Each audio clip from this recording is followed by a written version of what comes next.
Hello everyone, তো দেখো আমি মানে এরকম শাড়ির উপরে রেডি হয়েছি আর আমার দুটো পার্সেল চলে এসেছে। তো দেখো একটা দুটো, তো এটাতে আমি অর্ডার দিয়েছিলাম মনে হয় দুটো টপ। তো দেখি কেমন এসছে তোমাদের সঙ্গে শেয়ার করি। চলো একটা একটা করে আনবক্সিং করা যাক। তো চলো প্রথমে এটা করি। দেখলাম কেমন যে আসবে কি জানি। মিশো থেকে অর্ডার করেছিলাম বন্ধুরা। এই কাঁচিটা দিয়ে কাটিয়ে এগুলো কাটতে পারি।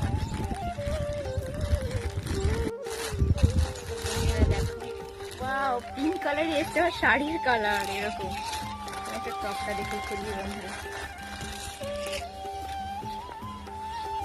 ওয়াও, খুব সুন্দর কালারটা। আমি এটা ডিপ কালার নিয়েছি বন্ধুরা, অনেকদিন থেকে মানে এরকম পরানো হয় না। তো খুব সুন্দর লাগছে। তোমাদের কেমন লাগছে তোমরা কমেন্টে জানিও। তো দেখো এই টপটা, আমি একটা জায়গায় ঘুরতে যাবো বন্ধুরা, তাই জন্য এরকম টপগুলো অর্ডার দিয়েছি। খুব সুন্দর লাগছে, তোমাদের কেমন লাগছে জানিও।